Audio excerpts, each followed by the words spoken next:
રામ રામ દોસ્તો. આજકાલ બધું અપમાનની સિઝન ચાલી રહી છે દોસ્તો. તો અપમાનની સિઝનમાં જે પુસ્તકો લખાઈ ગયા પૂરું થઈ ગયું એનું. પણ માણસોને છે ને, જે કજિયાખોરો છે, જેને ભજન ભક્તિ નથી કરવી, બસ બધાના વાંધા વચકા કાઢવાના હોય છે. બધે લગ્નમાં જઈને એ લગ્નમાં સારું નથી જોતા અને બધા વાંધા વચકા કાઢતા હોય, આવા કજિયા કરતા હોય, એવા બધે જ હોય. એવું ધર્મમાં પણ હોય. જ્યારે આપણું અયોધ્યાનું રામ મંદિર બનતું હતું તો કજિયાખોરોને મુહૂર્ત નડતું હતું.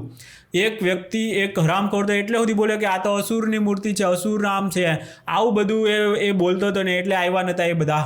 એવા બધા છે ને, એ ખોદીને છે ને ધર્મમાં અપમાન ને ભગવાનનું અપમાન ને આવું બધું. કારણ કે આ લોકોએ છે ને, જે કરવા જેવું કામ હતું ને એ કર્યું જ નથી. અપમાન, દ્વારકાધીશનું અપમાન તો છે ને કહેવાય કે અહીંયા આપણો એક ભાઈ, એ લોકો કેવું કહે કે 2 બોરી ચોખામાં વેચાઈ ગયા, ધર્મ પરિવર્તન કરી નાખે છે. તો આ દ્વારકાધીશનું અપમાન છે. એમના અહીંયા બેહેલા છે ગુજરાતમાં, તો એમના હોતા હોય ત્યાં સુધી કોઈ 2 બોરીમાં વેચાઈ કેવી રીતે જાય કોઈ માણસ? તો આ બધા પણ છે ને, બસ મોટી ચરબી કરતા રહ્યા હોય, બેઠા હોય, એકને એક ગાદી સંભાળીને બેસી રહે છે. કોઈ એમની ગાદી પર બેસી ના જાય ને એટલું ધ્યાન રાખે એ લોકો. આ લોકોને બસ આમાં આમ લખ્યું છે, તેમ લખ્યું છે. અને વિશેષ તો એ લોકો છે ને, એ લોકોની બળતરા એ છે કે આપણે આવડું મોટા મંદિરો લઈને બેઠા ને આ લોકો આપણાથી બી ભવ્ય મંદિરો બનાવવા માંડ્યા. ઈર્ષાના અને દ્વેષના કારણે આ લોકો આખા હિન્દુ જગતમાં છે ને અત્યારે ફાંટા પાડવાની, ટુકડા કરવાની કોશિશ કરી રહ્યા છે. તો દોસ્તો, આ છે ને ક્યાં ક્યાં હું લખ્યું છે ને એનું આજે તમને આખી સિરીઝ બતાવીએ તમને કે ક્યાં ક્યાં હું લખ્યું છે. અને એ કંઈ ખોટું નથી, એ એમના સંપ્રદાયવાળા માટે છે, તો એ એમના સંપ્રદાય માટે છે. આ જે દયાનંદ સરસ્વતીએ કીધું છે, આર્ય સમાજના પ્રણેતા છે એ રહે, તો એ વેદો ઉપર એમના જેવું રિસર્ચ, એમના જેવું અધ્યયન, એમણે લોકોને યજ્ઞ આજે થાય છે ને, તો આર્ય સમાજના ઘરોઘરમાં થાય છે. તો આ બધું જે એમણે પુનઃ જાગૃત કર્યો, યજ્ઞની જે આખી પરંપરા હતી એ આર્ય સમાજે કરી છે. પણ એ વેદો માટે, વેદો તરફ વાળવા માટે એમણે છે ને બીજાનું ખંડન કર્યું એમણે. જેમ કે આ અત્યારે તમારી સામે છે શ્રીમદ ભાગવત કપોલ કલ્પિત ગ્રંથ છે, આવું દયાનંદ સરસ્વતીનું કહેવું છે. તો હું વેદવ્યાસનું અપમાન થઈ ગયું? આ દયાનંદ સરસ્વતીની માન્યતા છે. એમણે બધું લખ્યું છે. કયા પેજ પર છે? જો 231 નંબરના પેજ પર આવું લખ્યું છે કે શ્રીમદ ભાગવત કપોળ કલ્પિત છે. અજામેલની કથા ઉટપટાંગ લખી છે. તેણે નારદજીના કહેવાથી પોતાના પુત્રનું નામ નારાયણ રાખ્યું હતું. મરણ સમયે પોતાના પુત્રએ બોલાવ્યો, તે વચમાં નારાયણ કૂદી પડ્યા. તો શું નારાયણ તેના અંતઃકરણના ભાવને નહીં જાણતા હોય કે તે પોતાના પુત્રને બોલાવે છે, મને નથી બોલાવતો? જો એવું જ નામ મહાત્મ્ય છે, તો આજકાલ પણ નારાયણ સ્મરણ કરનારા દુઃખ છોડાવવાને કેમ નથી આવતા? આ બધું જો, આ બધી વાત લખી છે. જો એ વાત સાચી હોય તો કેદી લોકો નારાયણ કરીને કેમ છૂટી નથી જતા? બધા જેલમાં રહ્યા છે, બધા નારાયણ કરીને ના છૂટી જાય? તો એવી જ રીતે જ્યોતિષ શાસ્ત્રથી વિરુદ્ધ સુમેરુ પર્વતનું પરિણામ લખ્યું છે. અને પ્રિયવ્રત રાજાના રથના ચક્રના લશ્કરાથી સમુદ્ર થયો. જો આવું 49 કોટી યોજન પૃથ્વી છે ઇત્યાદિ મિથ્યા વાતોના ગપોડા ભાગવતમાં લખ્યા છે, જેનો કોઈ પુરાવો નથી. બોલો લો, એવો પુરાવો પણ આમને મગાય નહીં. અને આવા જો ગપોડા હોય તો લખાય બી નહીં. કોઈ રથના ચક્રના લશ્કરાથી સમુદ્ર થયો, તો આ વસ્તુ મને પણ ખોટી લાગે છે. તો આવી બધી વસ્તુઓ કંઈક અંશે પુરાણોમાં પણ ખોટી લખી હશે, એના લીધે એમને એક યજ્ઞ તરફ લઈ જવા માટેનું એક બહાનું મળી જાય. કોઈ વસ્તુ ખોટી છે અને ના હોય તો બી આમને લાગે છે. અત્યારે તમને એમ લાગે કે આવું તો ક્યાંય બની જ ના કે ને. આજના ટાઈમમાં તમે વિચાર કરો કે અત્યારે કોઈ જ્યોતિષને પણ નથી માનતા. કારણ કે એની ઉપર બધાનો વિશ્વાસ ના હોય. જેનો વિશ્વાસ હોય એના માટે છે જ્યોતિષ શાસ્ત્ર અને બધું. તો આવું બધું છે. આમનો વિશ્વાસ યજ્ઞમાં છે, તો એ છે ને પુરાણોનું તો ભયંકર ખંડન કર્યું છે. તમારે એમાં જોવું હોય ને તો કેટલું છે. આની ઉપર પણ નથી બોલતા. અને સ્વામિનારાયણવાળા સામું કેમ બોલે છે એ આપણી એની બહાર છે, આપણી સમજની. કારણ કે છે ને કુંઠિત લોકો છે, ઈર્ષાથી ભરેલા છે. એમને છે ને હકીકતમાં જે કામ કરવું જોતું હતું ને સનાતન ધર્મ માટે, એ કામ સ્વામિનારાયણવાળા કરે છે. તો તમે બેહી રહો તો તમે નહીં તો ભગવાન બીજા પાસેથી કરાવશે. તમારે બેહી રહેવું છે તો ભગવાનને કરાવવું છે એમનું કામ, તો એ કોઈ પણની હાથેથી, કોઈ પણ પાસેથી કરાવશે. અત્યારે વિચાર કરો, ખાલી દ્વારકાધીશમાં અત્યાર સુધી કેટલો રૂપિયો આવ્યો હશે ભક્તોનો. તો એ રૂપિયાથી આખા દુનિયામાં બધે દ્વારકાધીશના મંદિરો બની શકે, દુનિયા તો ઠીક આખા રાજ્યોમાં દરેક રાજ્યોમાં બની શકે અને ગુજરાતમાં દરેક શહેરોમાં બની શકે. બોલો દ્વારકાધીશના મંદિર પણ કેમ હજુ સુધી બનાવ્યા નથી એ વિચાર કરો, કારણ કે આ રૂપિયો ગયો છે ક્યાં? આ તમે વિચાર કરો ને તો પછી છે ને તો વચ્ચે મરચા વધારે લાગી જશે એ લોકોને, કારણ કે એ લોકોએ આ રૂપિયાનું શું કર્યું એવું આપણે કોઈ પૂછી ના કે અમે મોટા અમને તો પૂછનાર કોણ, આમ થાય. અને પછી આવા અપમાનમાં તો તમે બોલનાર કોણ ભાઈ? તો અપમાન લેવું જોઈએ તો બધાનું લો, કોઈ એકને હું કેમ ટાર્ગેટ કરે છે? બાજારું મીડિયા તો કરે જ છે. બાજારું મીડિયા જેવું હરામખોર દુનિયામાં કોઈ નથી. એ તો હિન્દુ સનાતન ધર્મને તોડવા માટે જ મથે છે. એ જુનાગઢમાં આમ છે તેમ છે કરીને 2 થી 3 મહિના જુનાગઢનું ચલાવેલું, અત્યારે હવે આવી છે અહીંયા સ્વામિનારાયણ પર, પછી દ્વારકા પર ગઈ, હવે પછી ક્યાં જાય? બાજારું મીડિયા વેશ્યાનું કાંઈ નક્કી ના હોય ક્યાં હોય, ક્યાં હોતી હોય કોની હાથે. તો એ અત્યારે આની પર આવી છે. તો કેટલું અપમાનોનું આવું બધું ગણશો ને તો કેટલું છે. આ સત્યાર્થ પ્રકાશમાં મને કોમેન્ટમાં લખે કે સત્યાર્થ પ્રકાશમાં 250 કે એટલા નંબરથી જુઓ તમે સ્વામિનારાયણ વિશે કેટલું લખ્યું છે. પણ જો ભાઈ 250થી આગળના પાનાઓમાં શું લખ્યું છે ને એ કહેવાની થાય એનામાં હિંમત નથી, એ બાજારું મીડિયામાં બતાવવાની હિંમત નથી. આ તો ખાલી ગોપાળાનંદ સ્વામીએ તો ખાલી એટલું લખ્યું ને કોઈ આટલું બોલ્યા, તો આ બધું તો શું લખેલું છે? આ કોઈ ખોટું, કારણ કે આ લોકો આ બધું દયાનંદ સરસ્વતીએ બધું સાચું લખ્યું છે. એ સાચું લખેલું છે તો બોલવા જાઓ, લો આવેદન આપો, જાઓ દયાનંદ સરસ્વતી વિરુદ્ધ, આર્ય સમાજ વિરુદ્ધ, કારણ કે બધું સાચું છે. અને એ તો છે ને આખી કાશીની જે સભાઓ ને એ બધું જીત્યા હતા. એ જે પણ હોય તમને ખોટું લાગતું હોય તો તમે જાઓ અને કરો સાબિત કે આ ખોટું છે, આ ખોટું છે. જેવી રીતે શાસ્ત્રાર્થ કહેવાય અને શાસ્ત્રાર્થ જીત્યા હતા દયાનંદ સરસ્વતી, બોલો ત્યારે એમનું બધું ચાલે જ છે. અત્યારે જો આ બધું લખેલું છે, ડાકોરજીની મૂર્તિ દ્વારા ભગતનું લખ્યું છે, તો આવું બધું કેટલું લખ્યું છે. આખું જુઓ, શિવ ઉપાસક વિશે તો કેટલું લખ્યું ખરાબ. શિવ ઉપાસક અને વિષ્ણુ ઉપાસક બંનેને ખરાબ કહી દીધા, બોલો. અને શિવ મતવાળા કે સારા ક્યાંથી હોય? જેવા પ્રેતનાથ એવા ભૂતનાથ. જેમ વારમાર્ગી મંત્રોપદેશથી તેમનું ધન હરે છે, તેમ શૈવ પણ ઓમ નમઃ શિવાય ઇત્યાદિ પંચરાક્ષાદી મંત્રોનો ઉપદેશ કરે છે, રુદ્રાક્ષ અને ભસ્મ ધારણ કરે છે, ને આવું બધું લખ્યું છે. પાષાણાદિના લિંગ બનાવીને પૂજે છે અને હર હર બમ બમ મુખથી બકરાના શબ્દથી સમાન બળ શબ્દ કરે છે. એનું કારણ એ કહે છે કે તાળી વગાડવાથી અને બમ બમ બોલવાથી પાર્વતી માતા પ્રસન્ન થાય અને મહાદેવ અપ્રસન્ન થાય છે. કેમ કે જ્યારે ભસ્માસુર આગળથી મહાદેવ નાઠા હતા, બોલો આવું લખ્યું છે, ત્યારે બમ અને મસ્કરી ઠઠ્ઠાની તાળીઓ વાગી હતી, બોલો. અને ગાલ બજાવવાથી પાર્વતી અપ્રસન્ન અને મહાદેવ પ્રસન્ન થાય છે. કેમ કે પાર્વતી માતાના પિતા દક્ષ પ્રજાપતિનું માથું કાપી અગ્નિમાં નાખી તેના દળ પર બકરા. આવું બધું કેટલું લખ્યું છે. કાનફટા, નાથ, ગિરી, પુરી, વન, આરણ્ય, પર્વત અને સાગર તથા ગૃહસ્થ પણ શૈવ થયા. આવું બધું બંને ઘોડા ઉપર ચડે છે, અર્થાત વામ અને શિવ બંને મતોને માને છે. અને કેટલાક વૈષ્ણવ પણ રહે છે અને તેમનો આ તેમનો મંત્ર છે કંઈક અંદરથી શાક્ત અર્થાત અંદરથી વામ માર્ગી, બહારથી શૈવ અર્થાત રુદ્ર ભસ્મ ધારણ કરે છે, સભામાં વૈષ્ણવ અર્થાત વિષ્ણુના ઉપાસક છીએ એમ કહે છે. આવા નાના પ્રકારના રૂપ ધારણ કરીને વામ માર્ગી લોકો પૃથ્વી પર વિચરે છે, ફરે છે. આવું કેટલું જબરજસ્ત ખંડન કર્યું. આ કોના માટે હશે એ ઓળખી જ ગયા હશો તમે. અંદરથી અલગ જ જાતના હોય, બહારથી અલગ દેખાય, પછી ઘડીકમાં શિવપંથી બની જાય, ઘડીકમાં વૈષ્ણવ બની જાય. આવું કોઈ એક જે ઠેકાણો જ નથી, એક ખીલાએ બંધાતા નથી, એવાની વાત કરી છે. અને બધાના બાપ બનવા જાય છે પાછા. વૈષ્ણવ તો સારા છે ને એવું પૂછે છે તો એના જવાબમાં શું ધૂળ સારા છે, જેવા ચેલા પેલા તેવા જ આ લોકો છે. ને આવું બધું કહીને વૈષ્ણવોને પણ જબરજસ્ત હળદૂત કર્યા છે. તો પછી શિવપુરાણમાં પણ કઈ રીતે બધું છે, હિન્દુ દેવનું કેવું અપમાન છે. શિવપુરાણને તો પણ ગપોરડા કહી દીધું છે, બોલો લો. હા તમે અપમાનની છે ને આપણું મગજ ચકરાઈ જાય. અને ઘણી વસ્તુ સાચી જ હશે, કોઈ ઘણા એવા ગપ્પા લખ્યા જ હશે, એમાં ક્યાં નાચ છે? બધા સ્વામિનારાયણવાળાએ લખ્યા હશે, પેલાએ લખ્યા હશે, બધી જાતના બધાએ લખ્યા હશે ગપોરડા. એમાંથી હવે જે એમના ભક્તોને માનવું હોય એમાં આપણે કોણ છે રોકવાવાળા? દયાનંદ સરસ્વતીને પણ માનતા હોય એવા છે જ, એ કંઈ સનાતની જ છે, કંઈ બીજા છે ઉપરથી કંઈ પરગ્રહમાંથી આવી ગયા એલિયન છે કોઈ? એ લોકો આપણા જ ભાઈઓ છે. અને એ જ રીતે શૈવપંથી પણ છે, વૈષ્ણવો છે. વૈષ્ણવો તો એટલું પરફેક્ટ માને ને કે બીજા કોઈને માને જ નહીં, એવી પતિવ્રતા ભક્તિ એ માને, એટલે શિવજીના મંદિરમાં ના જાય ને એવું બોલે પણ નહીં, શિવ એમ બોલે પણ નહીં. તો આ એમની બધાની રીત છે ભાઈ. જેને જેમ ભજન ભક્તિ કરવી હોય એમના શાસ્ત્રો બીજા કોઈએ વાંચવાની જરૂર જ શું છે? તમારા શાસ્ત્રો તમે વાંચો, તમારા માટે બન્યા છે. એ પણ કોઈ નહીં વાંચતા હોય. શિવ પુરાણ, શિવપંથી જેટલા પણ ભગવાન શંકર મહાદેવના જતા છે ને એમના ઘરમાં જ નહીં હોય શિવજીનું શિવ પુરાણ. બોલો લો, કોને વાંચવાનો ટાઈમ છે? આજે મોબાઈલમાંથી જ ઊંચા નથી આવતા, ત્યાં કોને ટાઈમ હોય કે આ વાંચીએ ને પેલું વાંચીએ ને ઢીકણું વાંચીએ? આવું લખ્યું છે, અપમાન થઈ ગયું. અરે ભાઈ, ગમે બોલે, એ એમના સંપ્રદાયમાં બોલે છે, આપણે એમાં માથું મારવાનું જરૂર છે ભાઈ? આપણે જે કરતા હોય એ કર્યા કરાય. બાકી તો તમારે જેટલું લેવું હોય ને, જેટલું ખરાબમાં ખરાબ લેવું હોય ને એટલું બધેથી મળી જાય. તમે જેને સારો કહેતા હોય ને એમાંથી મળી જાય. આ સદગુરુને આખું ક્રિશ્ચિયન કહી દીધા છે. બોલો, સદગુરુ કેટલું સનાતન ધર્મનું કામ કરે છે, એને હાવ જેમ ફાવે એમ કહી દીધું છે. પછી પેલો રમેશ તો એક છે ને, તો એને તો કોઈને નથી મૂક્યા, બધાને લઈ પાડે છે. બધાને, સ્વાધ્યાય પરિવારને, ગાયત્રી પરિવારને, કેટલાક તો બહુ મોટા પોતે જ આમ છે ને વિદ્વાન કર્મકાંડી ગણે ને, એ લોકો શું કે મહિલાઓને તો યજ્ઞ ના કરાય.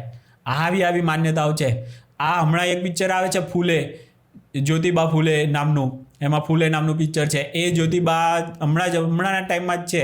તો 200 વર્ષ પહેલાં એવી માન્યતા હતી કે બાળકીઓને એટલે છોકરીઓને ભણાય જ નહીં. બોલો, આવી માન્યતા સામે એરિયા લડ્યા હતા. આજે કોઈ એવી માન્યતા માને? કારણ કે જે લખ્યું બી હોય તો ગપ્પા છે એરિયાએ. મહિલાને શું કામ ના ભણાય ભાઈ? એને બી ભણાય, જેટલું પુરુષને ભણાય એટલું એ પણ ભણે. પણ આવા બધા ગપ્પા લખેલા છે, એ ગપ્પાઓને દૂર કરવા પડે અને પછી પોતાની રીતે જે કરવું હોય કરાય. પર્સનલી તમારે જે લખવું હોય, જે માનવું હોય, એટલી આઝાદી કંઈ સંવિધાનથી આવ્યું પછી નથી. આ પહેલેથી જ છે. તમારે જેની વિરુદ્ધ જેમ લખવું એમ લખી શકો. તમારે લખો ને ભાઈ. તમારા સાચું માનવાવાળામાં મગજ હશે ને, એ સાચું માનશે. બરાબર? જે દયાનંદ સરસ્વતીને બી સાચું માનવાવાળા છે જ, અને એને ખોટું માનવાવાળા પણ છે. બંને છે. તો જેને જે માનવું એ માનો. તમને મગજ શું કામ આપ્યું છે ભગવાને? તમારે સાચું છે કે નહીં એનો વિવેકપૂર્વક તમારે યુઝ કરવા માટે મગજ આપેલું છે. પણ તમારે તો લડી લેવું છે. ભગવાનને છે ને તમારી કોઈ જરૂર નથી ભાઈ. ભગવાન એમનું કરી લેશે.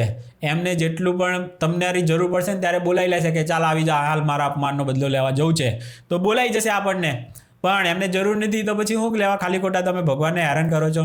અને સૌથી મોટી વાત તો એ કરો કે આટલો પૈસો આવે છે ને મંદિરોમાં, જે પણ ભગવાનને સ્વામિનારાયણને માનતા હોય તો એ લોકો એમના મંદિરોમાં આવતા પૈસાનો વ્યય ક્યાંય નથી થતો, એ બધું જુઓ. એવી રીતે દ્વારકાધીશમાં માનતા હોય ને તો સૌથી પહેલાં તો એમાં પૈસા જાય છે ક્યાં? કેમ? આ લોકો સ્વામિનારાયણવાળામાં તો તમે જોવા કેટલી સંખ્યા હશે એની. તમે એ લોકોની ખાલી યુટ્યુબ ઉપર સબસ્ક્રાઈબ ઉપરથી બી ચેક કરશો ને તો એનાથી વધારે સબસ્ક્રાઈબરો તો કેટલા છે ગુજરાતીમાં જ. એમનો તો હજુ 5 લાખ પણ સબસ્ક્રાઈબર નથી થતા. તો એની સામે રવેશ કુમાર જેવા તો 12 મિલિયન સબસ્ક્રાઈબરો વાળો છે. તો કેવડા મોટા એ લોકો કહેવાય. આ લોકોની સંખ્યા જ ઓછી છે, પણ છતાં પણ આટલું બધું સારું કામ કરે છે. એ અપમાન છે ભાઈ આપણું, કે આપણે આટલી સંખ્યામાં વધારે છીએ, દ્વારકાધીશને માનનારા આટલા બધા છીએ, તો પણ આપણે દ્વારકાધીશનું એક દ્વારકામાં મંદિર છે, એનાથી વધારે આપણે ક્યાંય બનાવી નથી ક્યાં. હા, વિચારવા જેવું છે. વિદેશોથી આવેલી, આમ કહેવાય છે કે ઇસ્કોન વિદેશથી આવી છે. વિદેશથી આવી કે ગમે આવી, પણ સનાતન ધર્મનું કામ કરીને અત્યારે જુઓ કેવડા મંદિરોને કેટલું કામ કરે છે. દ્વારકાધીશ કરતાં પણ વધારે મંદિરો છે એમના. દ્વારકાધીશને સાચી રીતની ઓળખ એમણે અપાઈ છે.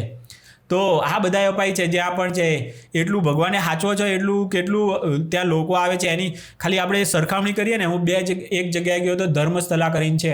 ધર્મસ્થલા કર્ણાટકમાં આખું જ સિટી તીર્થ સ્થાન છે. એ મંજુનાથ સ્વામીનું. મંજુનાથ સ્વામી એટલે તમને લાગતું હશે જૈન હશે કોઈ. જૈન નથી, ભગવાન શંકરનું એ મહાદેવનું મંદિર છે. એ મંજુનાથ સ્વામી નામ છે. પણ એનું સંચાલન છે ને રાજા જૈન હતા ને ત્યારનું જૈનો સંચાલન કરે છે. અને એ રૂપિયો જે પરફેક્ટ ભક્તો માટે વપરાય છે ને, તમે એકવાર ત્યાં જઈ આવો, તમને એમ થાય કે ના, ફેસિલિટી ફૂલ મળે છે. અને એક રૂપિયાનો આમ તમને દેખાય આંખ આમે કે ના, રૂપિયાનો છે ને સદુપયોગ થાય છે અહીંયા.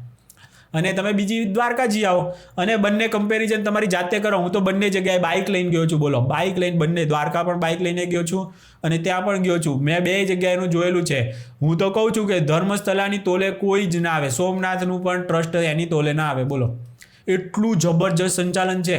આપણે કહેવું પડે કે ના, આ સંચાલન આ લોકો કરે છે જોરદાર. એ સદુપયોગ કરો ને રૂપિયાનો તો દેખાય જ તમને કે ના, અહીંયા તમારું સંચાલન જબરજસ્ત છે.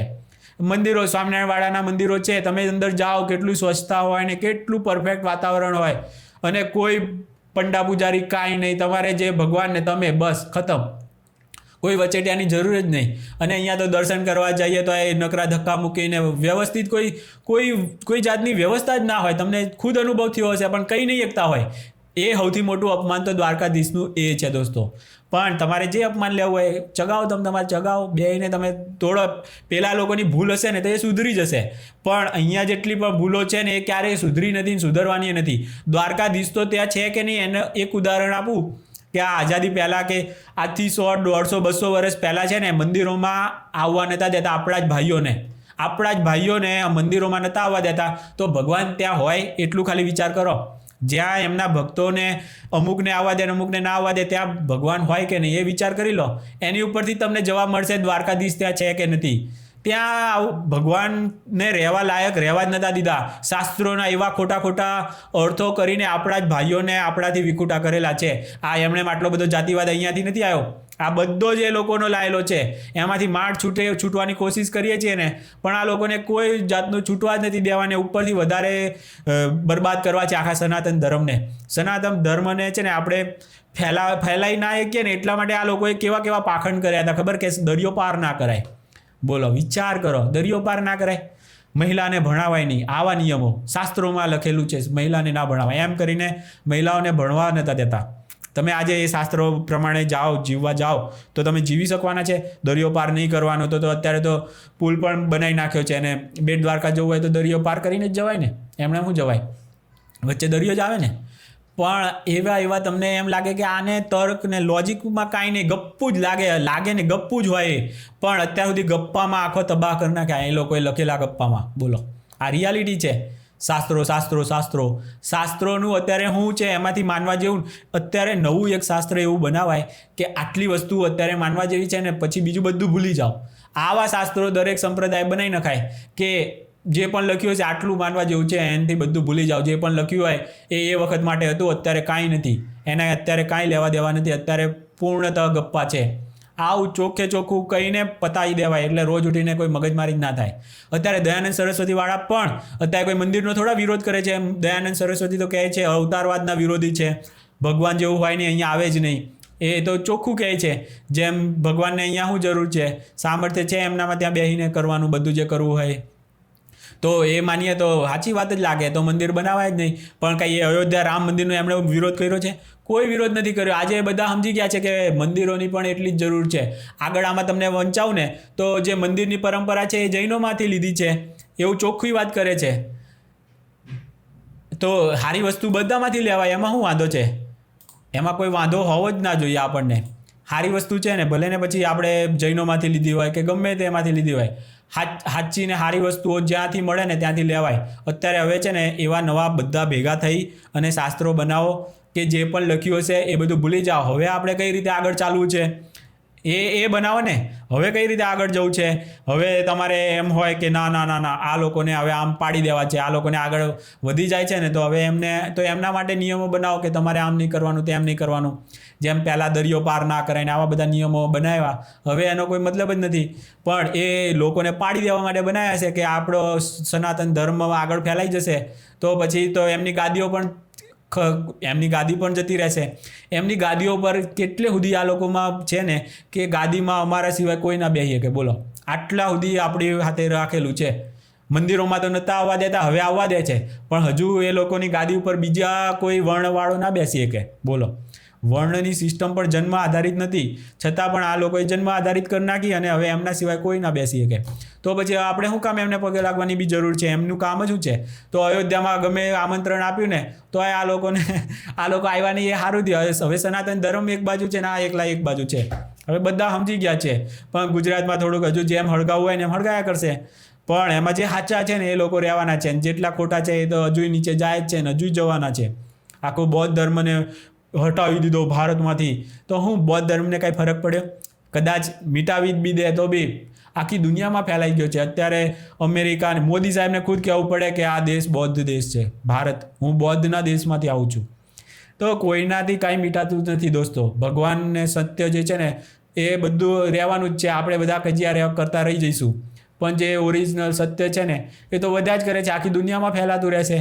એ ખાલી એક હશે ને સત્યમાં હાથે જોડાયેલો એક હશે તો બી એનું કાંઈ ફરક નહીં પડવાનો. ભગવાનને તો ભગવાન તરીકે જે સાચું પરફેક્ટલી માને તો છે એ એક જણો હશે તો એ બહુ થઈ ગયો. આપણે ભગવાનને કે ભગવાનનું માનીએ છીએ કે નહીં એ બી તો વિચાર કરવાનો છે.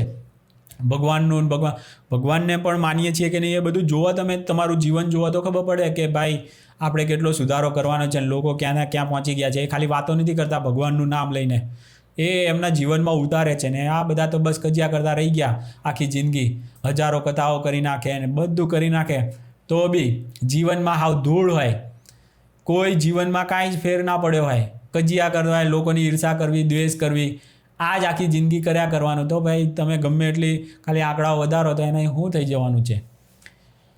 બહુ ભયંકર છે. લોકોને સમજવું હોય તો હા બધી સાઈડ તમને છે ને તમે જાતે મગજ છે ને ગૂગલ કરો ને, અલ્લાહ ઉપનિષદ બી બનેલું છે. બોલો કોણે બનાવ્યું છે? અલ્લાહ ઉપનિષદ સંસ્કૃતમાં. પણ આવું એ બનાવનારાએ બનાવ્યું છે, એ લોકોનું કામ હોય બનાવવાનું.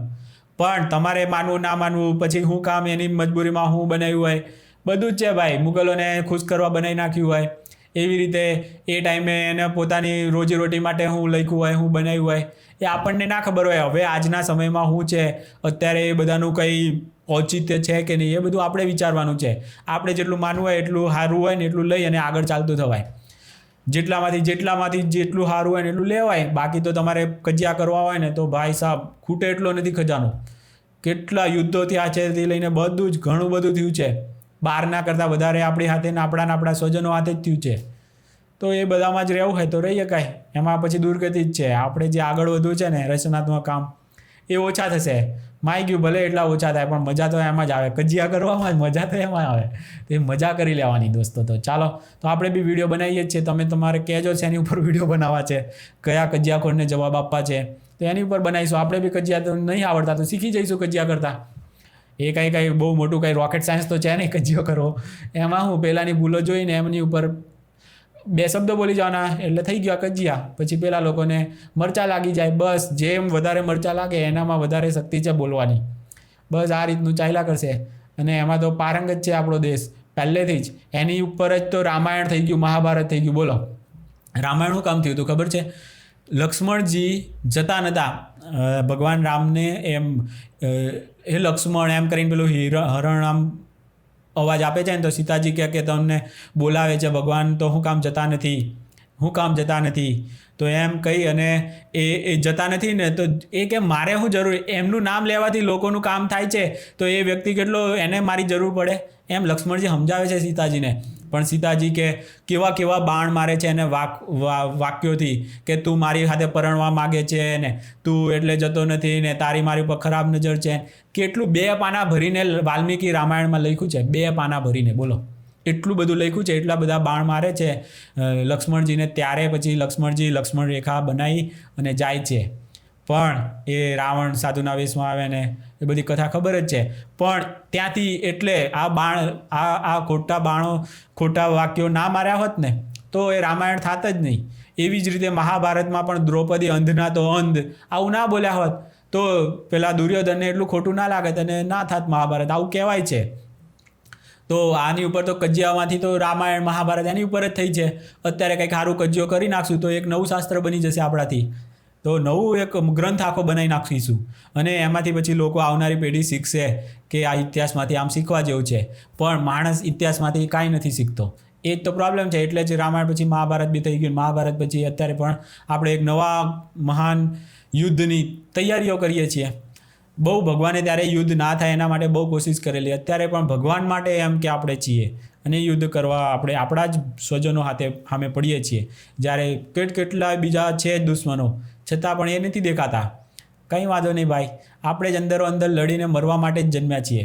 બીજા બહારના માટે તો બહારનામાં મજા બી ના આવે. જેટલું અંદરો અંદર લડીને મરીએ ને એવી કોઈ બહાર મજા આવવાની જ નથી. સમજી ગયા?